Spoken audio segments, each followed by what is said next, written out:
Yarchina. She is from the Topsfield Fair. She is the manager of the canning department over there. So she's the one who kind of manages all of their canning judging and things like that. She is coming here tonight to talk about some of the methods of modern canning, because the way your grandmother did it is probably not the way you should be doing it today. So she's just going to talk about some of the newer techniques for us. Thank you very much. Thank you. I want to thank the Rowley Library for having me. It's a great opportunity to talk about some of the reasons why we really should change the way we can. And I have done a couple seminars at the Topsfield Fair in the Coolidge Kitchen. I'll be doing a few more this year. And I always have people say, but it worked for us, it still works, it's fine. And it might work for your family and everything, but if you want to give it away and if you want to share it with your grandchildren, it's probably best to learn the safe way of canning. And the rules have changed quite a bit. They're not intimidating at all. I will present a little bit of the science, because they didn't just throw these out. They are scientifically based. And it's because some things have changed with food quality, and it's very important to understand a little bit of the science. I won't spend too much time on the science because I'm not able to actually cook tonight, so I'm really good at pretending. I taught preschool in Middleton for 25 years, so I'm really good at pretend.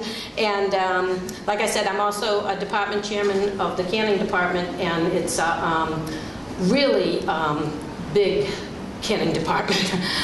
Every year we get more and more. We really want to support our local farms because we want to keep that open space. And if you're going to can, you want to use the best you can get.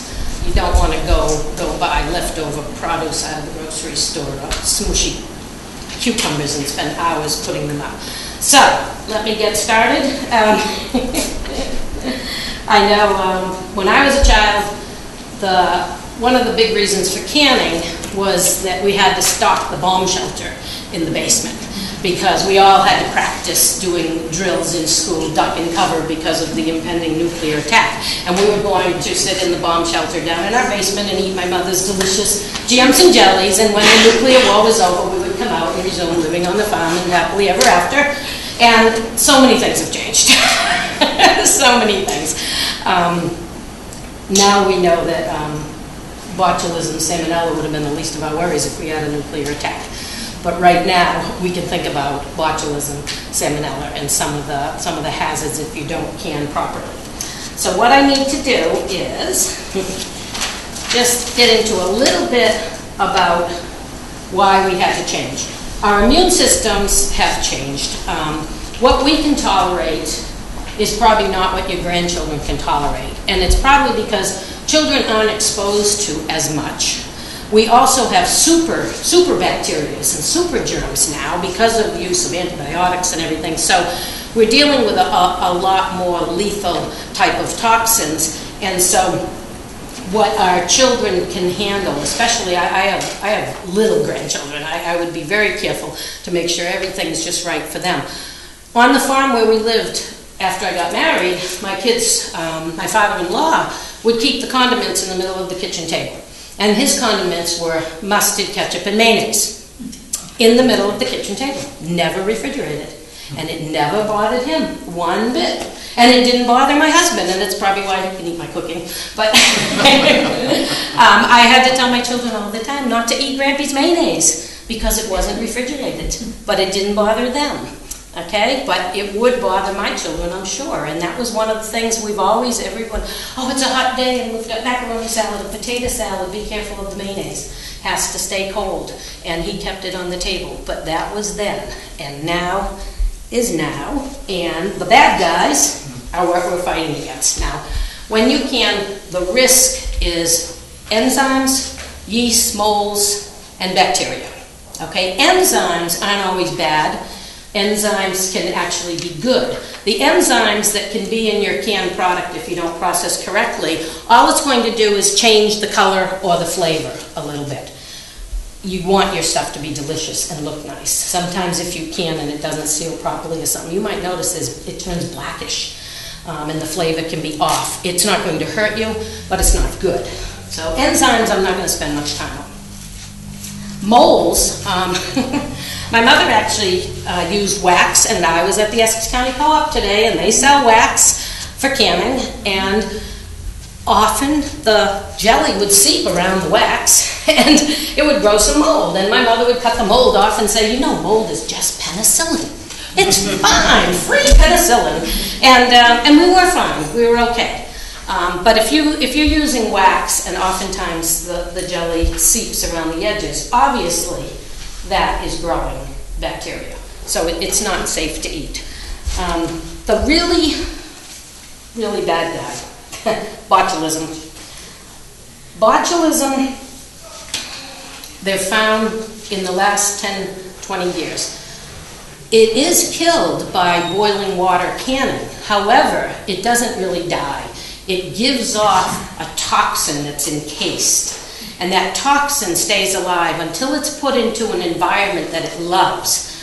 I wanted to learn the science, and I wanted to really get my act together. I took the Serve Safe food course, and it's very, very intense. Got my food manager certificate, and I learned about ROPs, reduced oxygen packaging.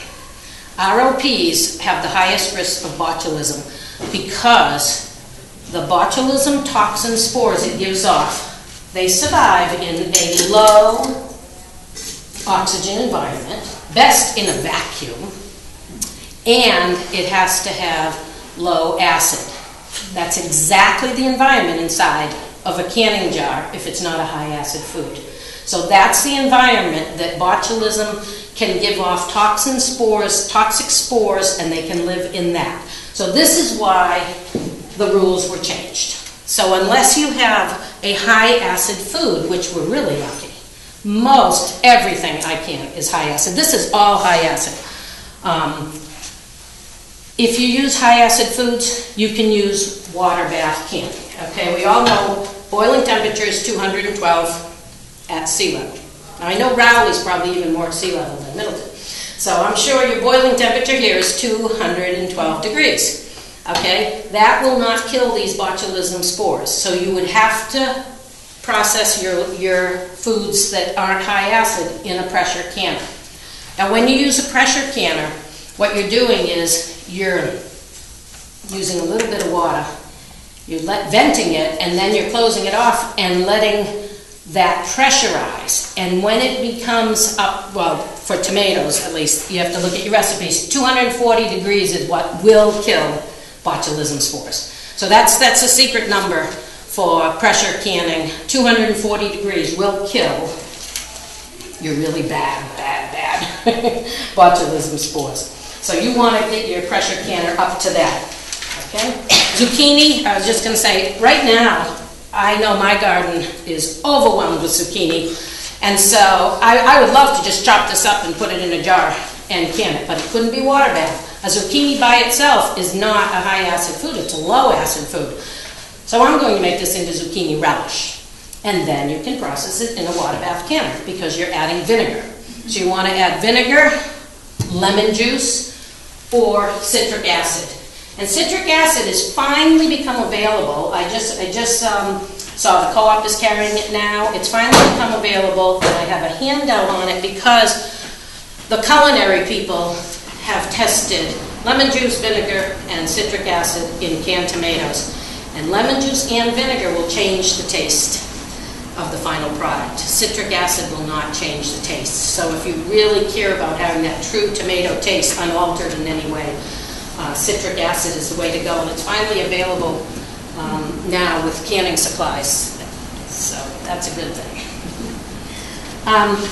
Some people remember using open kettle method canning, and all that is when you cook it, you put it in the jar and just let it seal. So obviously that's not safe anymore. It doesn't get to a constant temperature. Steam without pressure. One time there was a fad going around that you could drop an aspirin into the jar and it would kill the bacteria to be fine. Doesn't work. Using your dishwasher doesn't work. Using your oven doesn't work. There's so many old ways that we did things, and the wax. None of those are guaranteed to be safe. When you can with these You know, it's so reassuring. How many of you stay awake at night waiting for that pop, pop, pop sound? It's like, it's wonderful, it's done, it's sealed. And if it doesn't, then you put it in the refrigerator because then you have to eat that jar. But it's so reassuring to know that it's sealed. And if you use these lids, they're sealed. They're one-time use only, but other than that, you know it's good stuff. Okay, so we've got the science down at why we have to do this. Let's do some killing. Okay. I've got the tomatoes. The tomatoes are tricky. I told you the tomatoes have that acid right in the middle range, and the new varieties of tomatoes have a really iffy acid rating. The pH level is iffy, so you absolutely will have to use lemon juice or, like I said, the citric acid. Peaches. Peaches right now are fantastic. So if you, right now you can get your native peaches and smell them. Just go smell them at the grocery store, then you know how they smell. If you go to the farms and buy your peaches, they smell so good, and your whole kitchen will smell so good when you do peaches. So throw them in boiling water, blanching them, parboil, put them back up. Parboil, blanch, cold, hot to cold, and the peels will come right off. The tricky part about this is if you let it sit in the really hot water too long, you'll get a little line of brown all over your peach.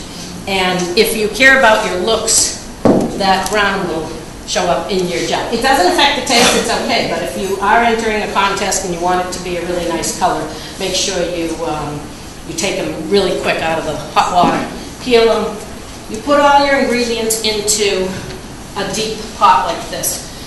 Okay? The biggest mistake novices make is thinking that what they put in this pot is the height it's going to be.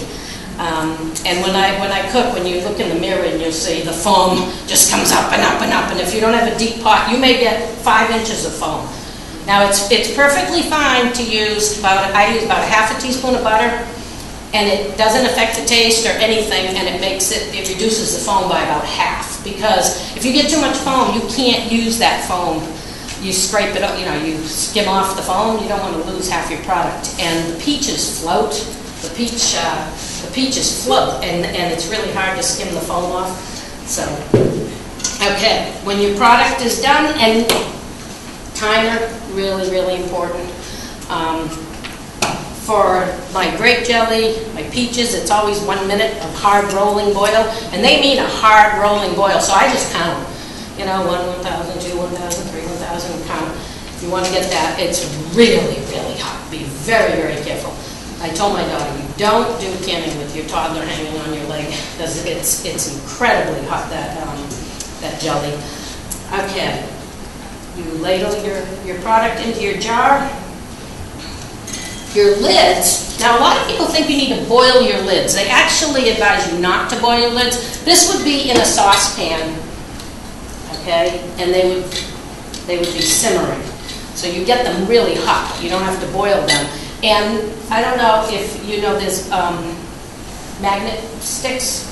You pick up your lids. You don't want to handle them very much. They're very hot too. But you use these. A little advice. These are, store-bought for picking up lids. These are at your cheap tool stores for picking up parts. They're about $1. And I love them. I just love them. So you can go to a tool place and just pick up all these for like $1, and they work great and they last longer. They're not sold with canning. Canning, you get the little short ones. I like these, so if I lose a lid in a big pan or something, it just it's telescoping. Really handy little tools. Okay. What about the stamp? Where do you get the stamp? Oh boy, I've had this for a long time. I've had this for a long time. I will have to check, because I've only ever needed this one. But yeah, it's a good question. I'd have to check with the canning supplies, see if they still sell them. If they don't, you can just put your lids in the pan. I really like this because it's handy, but it is a little bit old. So you put your lid on. First, very, very important. You have a damp paper towel. I get like a set of cheap face cloths and just save them for canning. You need to wipe the rim really, really well. If you're making pickles and you get one mustard seed on that rim, it's not going to seal. If you have jelly product on this rim, it's not going to seal. So you very, very carefully wipe the rim. Make sure you don't get your face cloth or paper towel in the product. You just wipe the edge. Put your cover on, try to just cover the edges. And just tighten this, just like, you know, not lightly, medium. Don't try to tighten it tight because it needs to be able to get in the canner and seal. You don't want it really, really tight right away. It actually, yeah, has to come up and then seal again. So what you do then, this pot is going already with water. It's already going, and your rack is sitting here. Okay. You start loading your. It's going to be really hot. Loading them in, and you can fit 6 or 7 in there. You can't overcrowd them because they can't be touching. So your canning jars can never touch each other because they rattle and bang and may not seal. Lower this down, put your cover on, and start your timer after it comes to a boil. Okay? You don't start timing. Your recipe is going to say 5 minutes, 10 minutes. That's at a full rolling boil. If your jars start, I have a really powerful gas stove, so sometimes it really gets cooking. If the jars start rattling and you know you turn it down a little bit. You want a nice boil, but you don't want your jars moving around. Set your timer, okay, let it go, and you take your top off and you take your jars out. It's like really easy when it's not hot. This is much hotter when everything is boiling hot. Yep. I always thought that peaches were one of the more alkaline foods and you had to water bath. You had to put it in a pressure canner. You're talking about peaches and... Peach jam. Peach jam. You're adding lemon juice. But peaches is a fruit. That's fine. I know, but it's an alkaline fruit, isn't it? No, well, according to my recipes, and you're adding lemon juice, so you're making it more acidic. So if it is alkaline, your lemon juice is, every peach recipe has lemon juice in it because you need to increase the alkalinity. But if you're doing just plain peaches in a syrup, you should do a water bath. You know, but I actually have a chart with all the fruits and vegetables in You it. mean pressure can? Pressure can. You don't mean water bath? No, I'm sorry. If you're doing just, like quartered peaches, Right. and you usually use a syrup, Yeah. like put them in a syrup, you'd want to pressure can those, yeah. But with your jellies, that's why I love the jellies and the pickles and the marmalades. Sauerkraut, fermented foods can all be water bath canned too. So your sauerkrauts and everything can be water bath canned. But yeah, it says the only fruit in these canning books that is alkaline instead of acid was figs. They said figs had to be water bathed unless you add a lot of other acid to them. So I have never used figs, but they're alkaline product. Yeah. Can you, there's some very, very, very beginners. Can you explain the difference between pressure and water bath? Yep. Please? Water bath, okay, it's just boiling water. And water boils at 212 degrees, okay? So you're keeping your product in boiling water for a certain amount of time, okay? So that throughout the jar, the food product reaches a temperature of 212. And that's what's killing the That's right. germs. That's right. But it doesn't kill these toxic spores that come from botulism. And if it's a high alkaline food, if it doesn't have a high acid, you need to get the temperature higher. You can never get boiling water higher than 212. So you have to do something different to bring the temperature up. This isn't going to go over 212. You put the cover on it, boiling water can't get warmer than 200, hotter than 212. A pressure cooker puts that water under pressure, and that makes it hotter than boiling water. So you can bring a pressure cooker way up, 240. It's another piece of equipment. It is. And the reason, I didn't bring my pressure cooker because they're all different. And I brought the manual to mine, but I read other reviews, and they said that they are still selling some models that don't have some of the safety equipment they should, so you need to be careful. When I was a child, my mother used a pressure cooker, and it didn't have safety features. You could actually open it before the pressure went down, and when she got careless, she didn't. She got severely burned. So I only went back to a pressure cooker just last year when I found out that, you know, they have safety features so you can't open them till the pressure drops. And if you buy one, that's what you want to buy. A pressure cooker is a big investment. They're expensive and it's a little bit trickier. It's more of a science, really. You can do a lot of canning with just the water bath canner as long as you pay attention to how to make your food more acidic. You can't can though. You cannot can meats or soups or anything without a pressure cooker.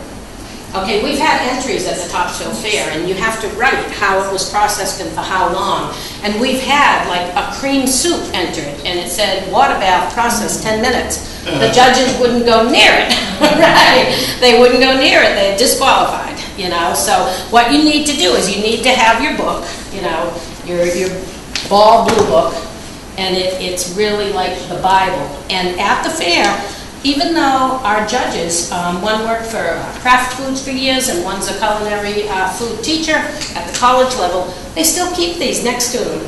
So if there's any question at all about the amount of time it was processed, they look it up because nobody wants to eat something that could make them sick. Okay? Does that answer a little more? Thank you. Okay. Okay. And like I said on the pressure cookers, it depends on your model of how you get the steam up that high. Usually it has a vent, you vent it off for 10 minutes, then you put a weight on it, and that holds it in so that it starts getting, you know, really hot in there. One of the other handouts I had was on changing up the recipes too. Like if you want to invent your own recipes, they really suggest you don't. All the recipes that are in, I mean, this is a book, and the library has some good books up there. Those recipes, they wouldn't be in a book if they weren't already tested, unless the book is old. I have to tell you that this is one of my favorite books, and it's not that old. It's from 1998, well preserved. It's wonderful reading, and it has all these fantastic wild foods and things this woman harvests, and it's very spiritual. She calls it a spiritual thing to be canning, and it's beautiful. I still use the recipes, but when she says to, you know, fill your jar and seal it and invert it. Okay, I mean, that's what we did for years, and then when you turn it out right, it goes pop, and it's done. That's not what you do anymore. So now, I just put it into the water bath and process it for 5 minutes, even though I'm using her recipes. Her recipes are good, but I still process it. So you have to change the final way you do things. You don't have to change the recipe, you just have to make sure you process it. My bread and butter pickle recipe comes out of this really, really old book, and most of you probably have cookbooks where you know your favorite recipe will be the page that's all covered in food and everything. That's exactly what this is, and this is an old farm cookbook, and I still use the recipe, but it's still good. You know, it does say to process it. If you really have to have a sense of humor when you can, because if you make a mistake, it's okay. As long as it seals and it's safe, it's okay. You can call it something else. Now, I know my citrus marmalade. Citrus marmalade is one of those wonderful, wonderful things that you can make. I make it in December. It makes a great gift. Your citrus is good in December. It's coming up from Florida and it's really good. So what you're doing is you're cooking up the rinds. You add a little of the white on the grapefruits. That's your pectin. That's natural pectin. So this is a little bit more inexpensive. It's labor intensive, but it's more inexpensive because you don't have to buy pectin. Every jam or jelly calls for pectin unless you're making fruit butters and stuff. But this one does it because you have natural pectin. So you boil your rinds, you sliver them all, you boil them, you drain them, you boil them, you drain them. Add water and let them sit for 18 hours, and then the next day you make your citrus marmalade. If you microwave this a little bit, so it's just like really more soupy, it is absolutely the best dipping sauce for coconut shrimp or chicken fingers or anything. It's fantastic. So think outside the box as far as using your recipes. I put the recipe for the best of show at the Topsfield Fair last year. I didn't use the woman who won the recipe. I found exactly the same recipe online. And I have certain people that taste my products, and they said that would make the best ice cream sauce. It's called Black Forest Macaroon Conserve. And it's coconut and Dutch chocolate and rum and black cherries, and it's to die for. And it makes the best ice cream sauce. So try to think of different ways. If you make a mistake, okay, this is what my bread and butter pickles are supposed to look like. Okay? When you get your cucumbers, now, these I just picked out of my garden.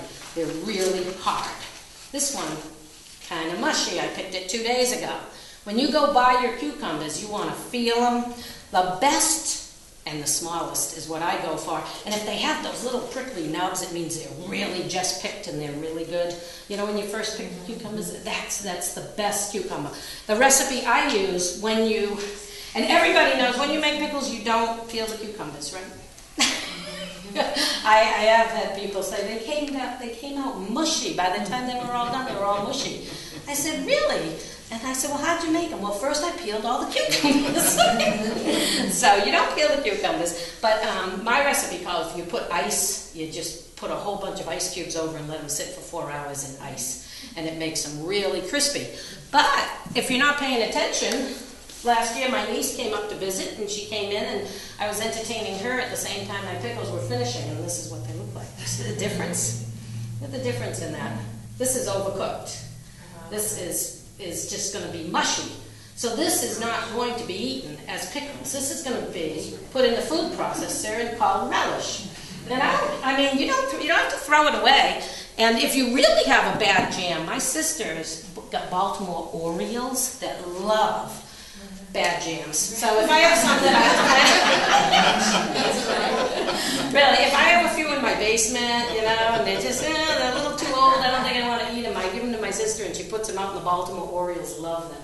So I love canning because nothing goes to waste. And if you're creative, you know, you can just, one year at the fair we must have had 30 entries that had a liqueur in them. We had brandied cherries, brandied peaches, brandied this, we had rum this, we had rum. It was wonderful. I mean, it was a really exciting year. But, you know, I guess there's trends and everybody's trying to add. And you can change a recipe by adding a teaspoon of a fine liqueur. That's not going to change it. But you can't add another food that's not acidic. Remember, that's the bottom line, is just to remember where your pH levels are. You know, pH goes from 1 to 14. So you've got to keep your pH down there. And then you can, you know, play with the spices you can change. Oh, and the best things to can, my favorite word, F-R-E-E, whatever you get for free. Now, sometimes you have to go, and it's not a chore for me, and walk through the woods. I put up 240 jars of wild Concord grape jelly last year, all harvested in the woods. Mm-hmm. If it's growing near poison ivy, can you still pick it? That's what my husband has to pick. Is it safe to use? Absolutely. My husband doesn't get poison ivy. So almost all your wild grapes are growing with poison ivy. It's just that's how they grow. So and along the rail trails you can find a lot. I just found tons of black raspberries on the rail trails. But the grapes, they grow way up in the trees in the woods. Yeah. And so I just stay around the bottom with full pants and everything because of the poison ivy with a basket, and he climbs the trees and drops them all.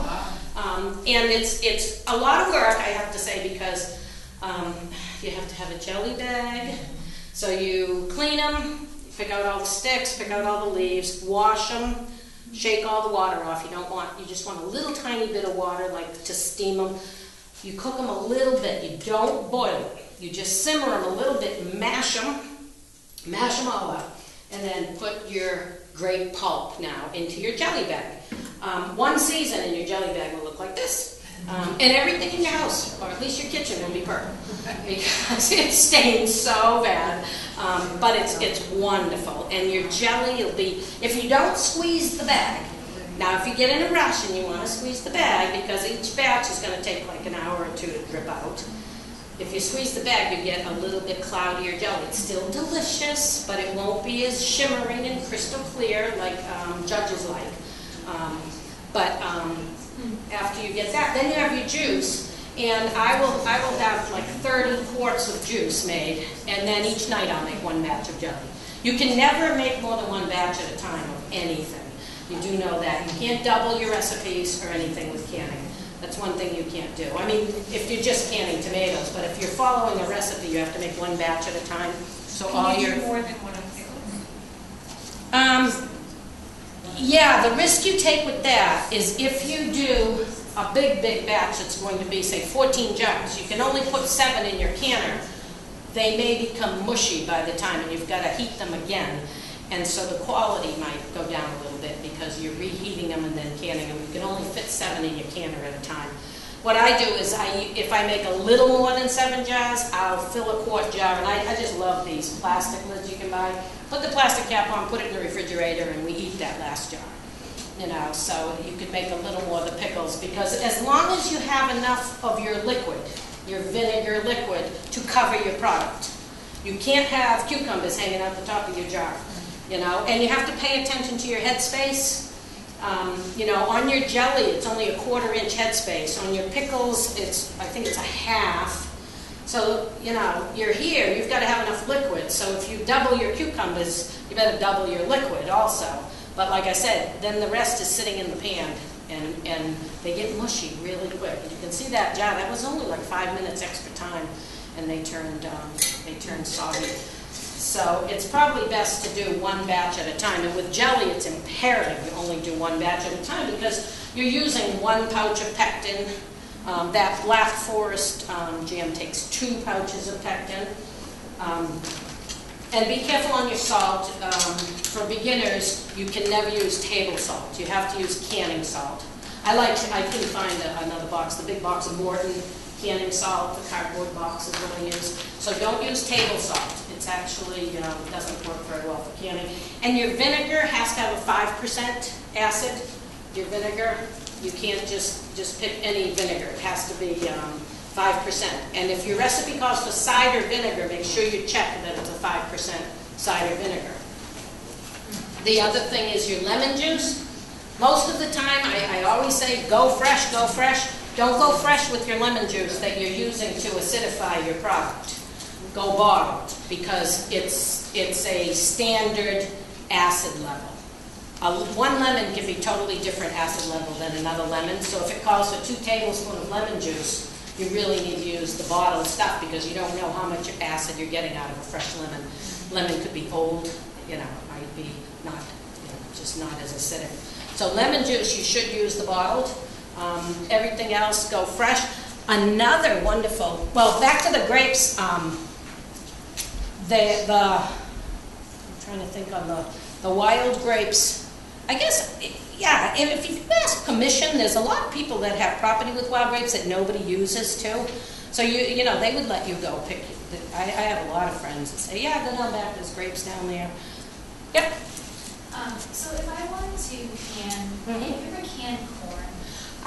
Corn, I freeze my corn, because corn's tricky. Corn is very tricky. I've even had corn relish, which has vinegar in it, turn black at the top, and it was canned properly in a water bath. So corn is not a high acid food at all. Corn and peas are the ones you really should use steam pressure canning for. You know, I mean, if you put a little bit in a salsa, you might be okay. If you're adding a lot of vinegar, corn's tricky. Corn's at the high end, the alkaline end, not the acid. So corn is tricky. So I freeze my corn. Yep. Actually, in the bowl book, everything that it gives you, it talks about freezing corn. The corn, right? That's what I do. Yeah, Wash, corn. dry, freeze. Yeah, and corn too. You can get corn that's very sugary and everything. You know, it's inconsistent too. So I'll freeze my corn. Back to the grapes. Any tricks to it? I mean, you got to take the seeds out. You got to take the skins off. You got to chop the skins. You got to do everything. Well, all the seeds and the skin are left in the bag. So you're only using the juice. This sits over your pan, and you're only using the juice. And then you dump this in your compost bin. Eventually you'll get grapevines. I do. I dump them in little spots over my yard, and I am getting grapevines.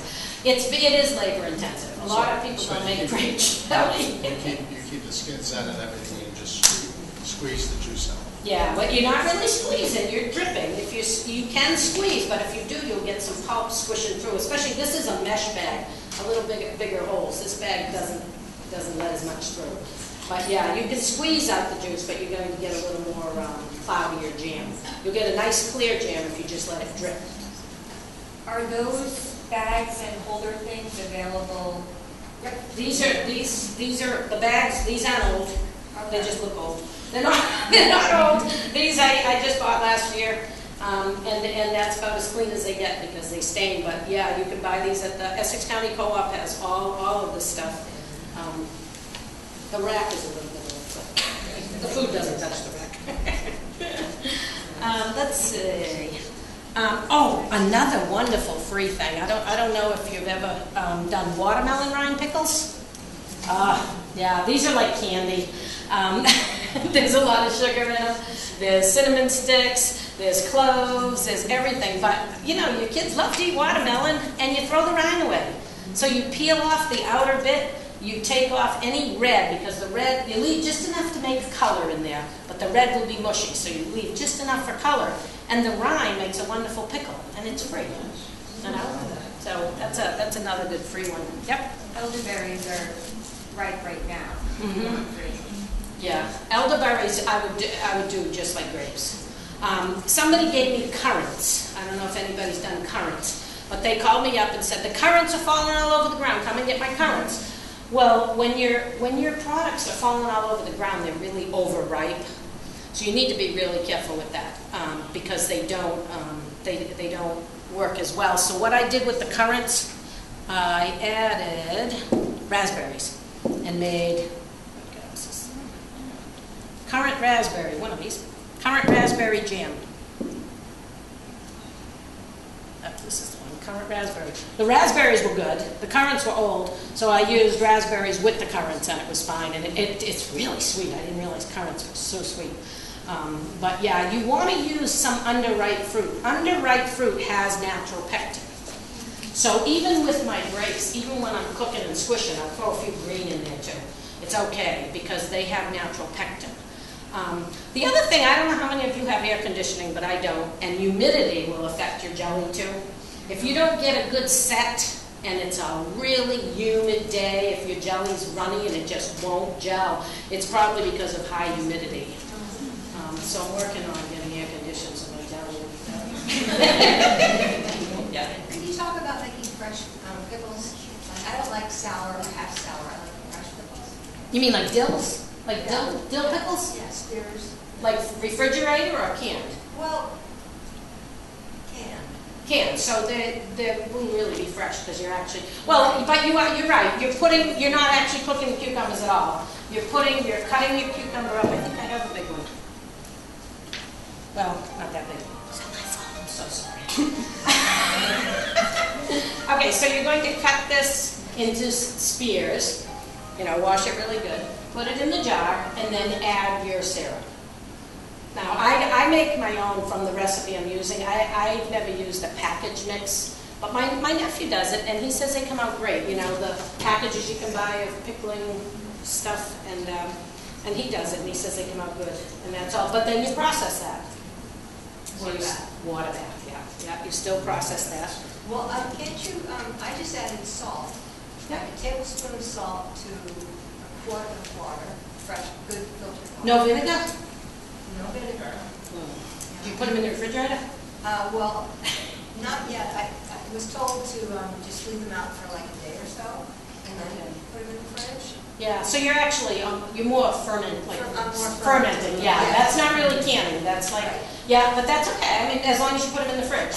Yeah, and a lot of people don't refrigerate pickles. So they let them set for a day, then they go in the refrigerator. Right. Yeah.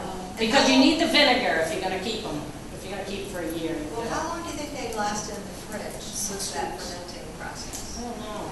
Does Well, anybody? I do a recipe, and they say a month to 6 weeks. I've never had one last a month. I've gotten too lazy. I've stopped with the canning. Yeah, if you have room in your refrigerator, that's my problem, is I never have room in my refrigerator. But yeah, I would say probably up to a month. And you know, they're probably still good, they'll just turn mushy, you know? The Food Network magazine this month had a fermented pickle, and it was salt and water, Yep. and they had you put cabbage in the bottom, Oh, yeah. and then leave them on your counter Yeah. for a week warm, and then like a Yeah. cooler place for 6 weeks. What's That's the fermented. danger in there? Is Well, there a danger? Fermenting is coming back really strong. People are really getting into fermenting. Fermenting is tricky. You actually, you need to weight it down. All your product has to be weighted. So if you don't put your cabbage in there and then put your, whatever, everything you're doing, you weight it down in the brine. So what you're doing is you're brining it. And you weight it down and keep it in a cool place. And it will start to ferment. Now, remember I said how enzymes, some enzymes are good. I mean, yogurt, different things have all these things in them. They're good for you. What you need to do is you have to, like, every couple days, it makes a white foam on top, you scrape that off. This recipe had you not touch it for It 7 really had to weeks. leave the white foam You only left an eighth of an inch of the white foam. space in the canning jars, and they had you put it in canning jars Oh, okay. and keep it for 7 weeks. So it's like I'm on week 2 now. Yeah. I'm like afraid of it, but Be afraid, be very afraid. Usually you're doing that in a stoneware crock. yeah, but this was in canning jars. Yeah. I don't know. I wouldn't recommend that because I don't know enough about it. In canning jars, not in the refrigerator, and ferment. So it's my experiment. Don't bring it to the canning contest at the time of fair. Yeah, fermenting is coming back. A lot of different ways of saving foods. Drying is big. Drying is good. I know the cherry tomatoes dry really well, even in a low oven. Sun-dried tomatoes, I call them, but there's not enough sun and there's too much humidity here to really sun-dry them. You can do them in your oven and they're delicious. And then you can, they're dry. You can save them without any electricity. The good thing about canning is that you don't worry if your freezer goes off. It doesn't matter. You don't need anything to keep this food good. It stays good all by itself with no electricity. So, if you're running out to get a generator because you have all this frozen food that's going to go bad during a snowstorm, it doesn't happen. Also, everything you're putting in that jar. And it's very little, actually. I mean, if you pick up even a can of some vegetable, there's about 5 ingredients you never heard of. When you do canning, you know exactly what's in your product. If you can your own tomatoes, you're putting in a little bit of lemon juice or a little citric acid. There's nothing else, and you know what's in it. You don't even have to add salt if you don't want to. My mother always added salt. We ate a lot of salt in the old days. But so it's like you're in control of what you're eating. And it's so green. Your jars can be used over and over and over. The only thing they're throwing away is this lid. So that's it. The jar, and every day there's a jar in my mailbox. People returning them. I mean, it's wonderful because they can be used over and over and over again. When you're done, you have an assortment of the most wonderful gifts for people. Because I know when you're a baby boomer, or even a little bit older, most people love good foods. They don't need more stuff. And they love gifts of home-preserved food. It's your time, it's your heart is in it, everything. It's a wonderful gift, and they don't need more things. They can use it up, enjoy it, and it's done, and put the jar back in my mailbox. It's wonderful. So canning has so many virtues. Don't be afraid of the new rules. Just be aware that there are good scientific reasons behind those rules. But you don't have to be afraid of it. And water bath canning, it's really simple and easy, and there's so many different products that, unless you seriously want to preserve everything, you can go into pressure cooking, but you can do so much and you can get creative with it and everything. Yeah. In terms of preparing the jars for canning, is the dishwasher appropriate? You have to boil it? Nope. One of the articles up back, that's why I didn't mention it, one of the articles states that. even if you have a high temperature dishwasher, which you would have to have for a commercial kitchen, I mean, if they come and check your dishwasher, they put a little temperature sticker on your plate, and it has to get to a really high temperature to have a commercial kitchen. Most home dishwashers, I have one with the high heat setting and all that, it still doesn't get to that temperature, and it might not be consistent around the whole jar, depending where it's placed in the dishwasher. So the general rule is you have to boil your jars. So you boil your jars, you don't have to boil your lids, but the bottom line is everything needs to be hot. You know, as long as everything is boiling hot when you use it, you're not going to have a problem with bacteria. What about the rings? Yep. Do you make the rings hot? Yep. These? No. Oh, I do, because I just feel better because everything's hot. I put them, you know, I'll just like put this in the pan and put these all around the outside and everything boils. It says you don't have to, and you don't, excuse me, you don't have to leave these on when you're done either.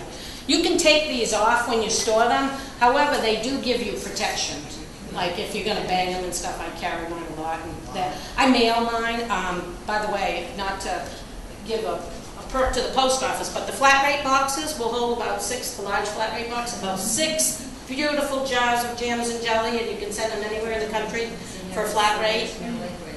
Mm-hmm. And you have to tell them there's no liquid in there. No, you don't. No, you can have liquid. You can have liquid. Yeah, I tell them it's canning jars. You just tell them it's fragile.